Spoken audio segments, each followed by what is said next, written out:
Comentario de Alfredo Boxia Paz, antes del séptimo día. Los libros de Celina.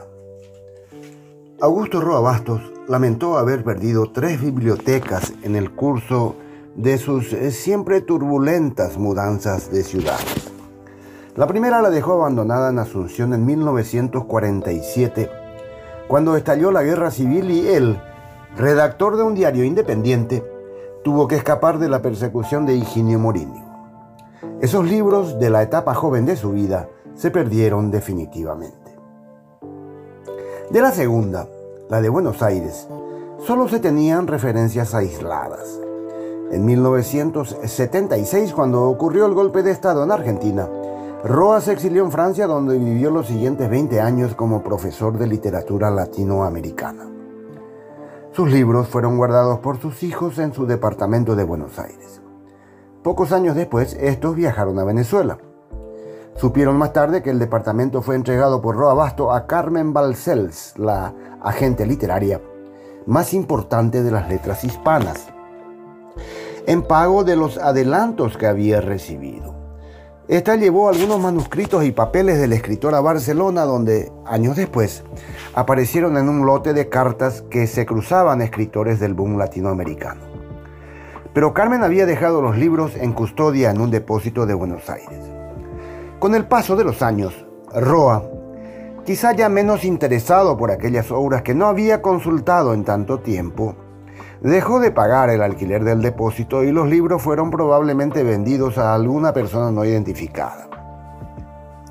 Por lo tanto, también fueron considerados irremediablemente extraviados. La tercera quedó en Toulouse, custodiada por Iris Jiménez, su compañera de entonces, de quien se separó en 1996 para pasar sus últimos años de vida en Asunción. Probablemente consideró que volver para recuperar sus libros sería demasiado engorroso y doloroso. La historia podría terminar aquí, y sería típica de los apremios que impusieron las dictaduras a los escritores de América Latina, buena parte del siglo pasado.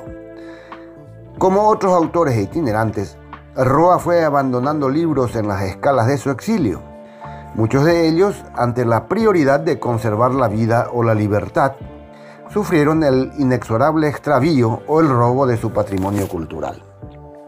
Pero, como en las buenas novelas de suspenso, el destino agregó un último capítulo a la historia de las bibliotecas de Don Augusto. Hace 3 años, a Gastón, un mecánico de maquinarias agrícolas, le llamó la atención un contenedor de basura que contenía varias cajas de libros viejos y ajados, tirados al costado de una ruta en la provincia de Buenos Aires.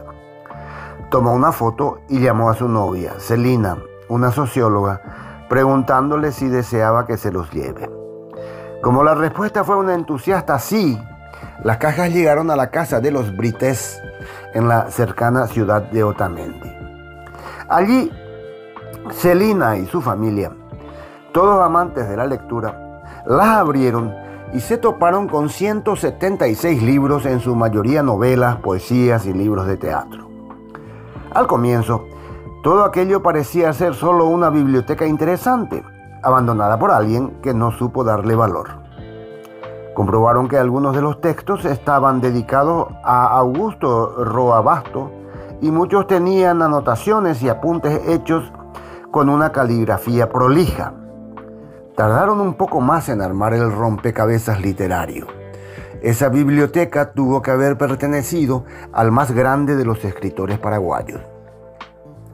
Luego vino la pandemia y los libros fueron de nuevo enclaustrados. Pero 3 años después, el encanto de las cajas volvió a atrapar a Celina y a su familia y se pusieron a catalogarlos. Ahora sabían mucho más de Roa Bastos. Estos libros le habían servido para edificar la historia de su novela cumbre, Yo el Supremo. Los libros de Roa Bastos, los que había hojeado quién sabe cuántas veces, anotando datos en sus márgenes, esos libros que alguien había decidido eliminar, que estuvieron a punto de ser quemados, terminaron de modo enigmático en manos de una persona sensible. Celina decidió, finalmente, compartir ese tesoro con nosotros y se comunicó con la embajada paraguaya. Esta biblioteca repatriada nos contará cómo fue la investigación, cuáles fueron las fuentes a las que el autor recurrió para diseñar la personalidad de José Gaspar de Francia. Más de 4 décadas después, gracias a Celina, estos libros escriben las últimas líneas de la biografía de Roa.